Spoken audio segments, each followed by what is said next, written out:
HS1 news में आप सबका इस्तकबाल है। आइए नज़र डालते हैं आज के अहम खबरनामे पर। म्यूनसिपल एडमिनिस्ट्रेशन और शहरी तरक्यात के वजीर KT रामाराव ने कहा कि गंडीपेट पार्क से मुताल्लिक़ काम मुकम्मल हो चुके हैं और जल्द ही इस काम का इफ्तिताह किया जाएगा। ट्विटर पर इन्होंने कहा, शहरी तरक्की के खुसूसी चीफ सेक्रेटरी और मेट्रोपॉलिटन कमिश्नर की तारीफ की। अरविंद कुमार और इनकी टीम ने कहा कि गंडीपेट पार्क हैदराबाद में एक और खूबसूरत इजाफा है। वजीर ने ट्विटर पर इस जगह की कुछ तस्वीरें भी शेयर की। बीजेपी के मलून रुकन असम्बली राजा सिंह की गिरफ्तारी के खिलाफ आज हैदराबाद के गोशा महल हल्के असम्बली में बंद मनाया गया।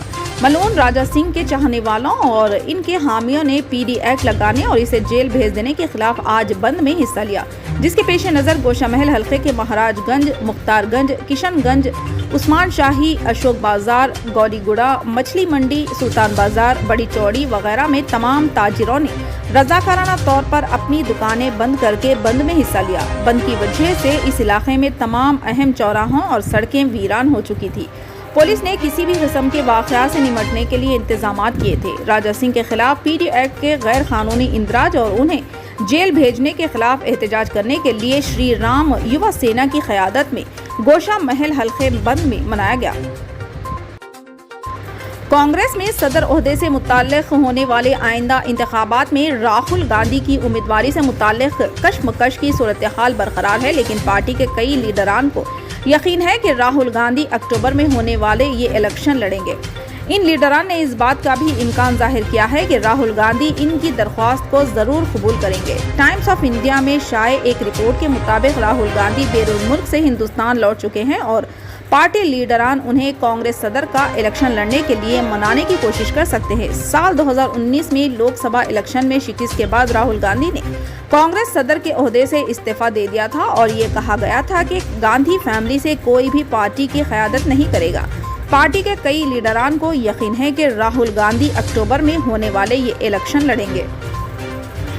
बांग्लादेश की वजीर आज़म शेख हसीना 5 से 8 सितंबर तक हिंदुस्तान दौरे पर रहेंगी। पीर के रोज़ हिंदुस्तान पहुंचने पर सबसे पहले वो हजरत निज़ामुद्दीन दरगाह जाएंगी और वहां ज़ियारत करेंगी। आपको बता दें कि बांग्लादेश की वजीर आज़म का निज़ामुद्दीन दरगाह से बहुत पुराना ताल्लुक़ है।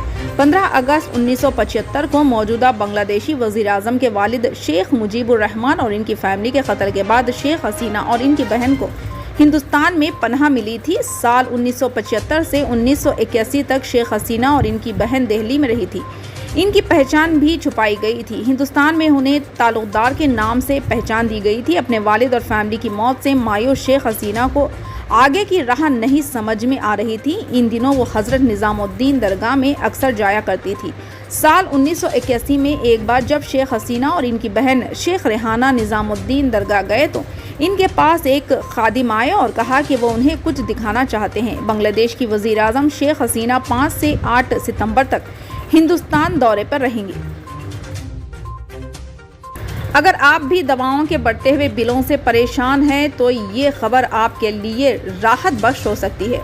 मरकज़ी हुकूमत ने हाल ही में सारिफीन पर ब्रांडेड अद्वियात के बोझ को कम करने के लिए फार्मा शाहिदाम के नाम से एक ऐप लॉन्च की है।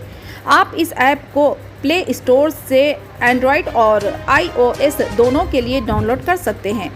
इसे नेशनल फार्मास्यूटिकल फॉरेंसिक अथॉरिटी ने बनाया है ताकि सारिफीन को ब्रांडेड अद्वियात की सस्ती लेकिन एक जैसी खुसूसियत वाले मदमुकाबिल का समझाव देखने के लिए बनाया गया है। अगर आपका डॉक्टर आपकी बीमारी के लिए ब्रांडेड दवा लिखता है तो आप ऐप पर जाएं और दवा का नाम टाइप करें।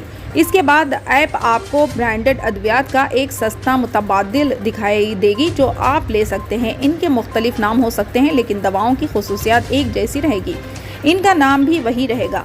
अगर आपका डॉक्टर आपकी बीमारी के लिए ब्रांडेड दवा तजवीज़ करता है तो आप ऐप पर जाएं और दवा का नाम टाइप करें। इसके बाद ऐप आपको ब्रांडेड अद्वियात का एक सस्ता मुतबादिल दिखाएगी जो आप ले सकते हैं।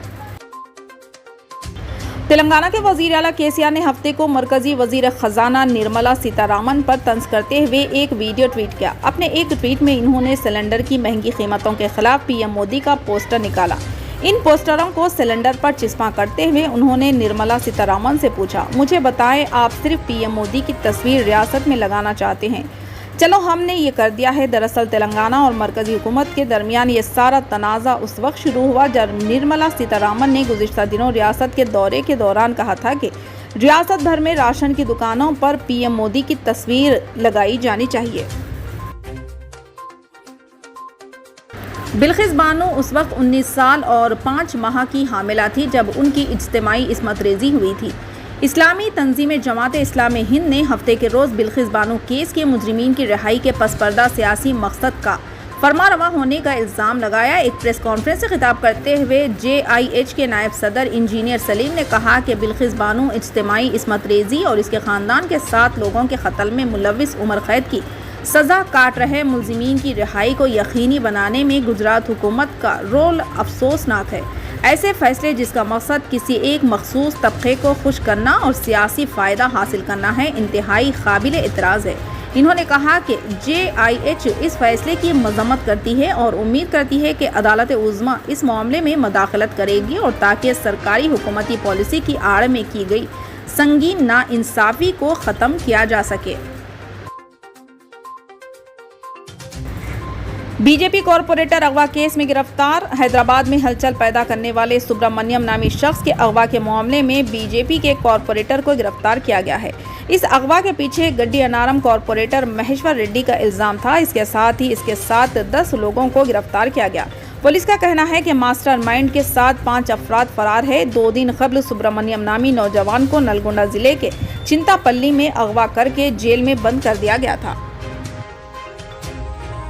पाकिस्तान के साथ टीम इंडिया के मैचेस में तब्दीली। पाकिस्तान के खिलाफ कल होने वाले मैचेस में हिंदुस्तान में 3 तब्दीलियों का इम्कान है। जडेजा के पास अक्षर पटेल, दीपक हुड्डा की जगह लेने का मौका है।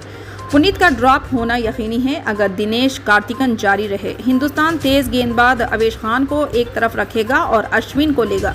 इसके साथ रोहित, राहुल, कोहली, सूर्या, हार्दिक, दिनेश, अक्षर, हुड्डा, भुवी, अर्शदीप, चाहल, अश्विन के रिंग में दाखिल होने का इम्कान है।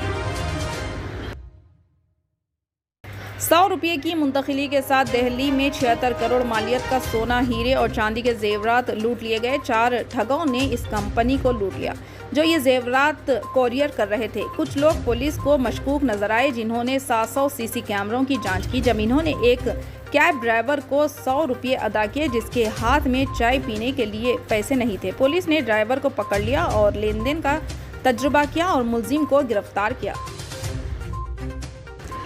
फिलहाल के लिए इस खबरनामे में बस इतना ही। देखने के लिए आपका बहुत बहुत शुक्रिया। अगर आप नए हैं इस चैनल पर तो सब्सक्राइब ज़रूर कर लें और बेल आइकन को दबा लें ताकि हमारी हर खबर आप तक पहले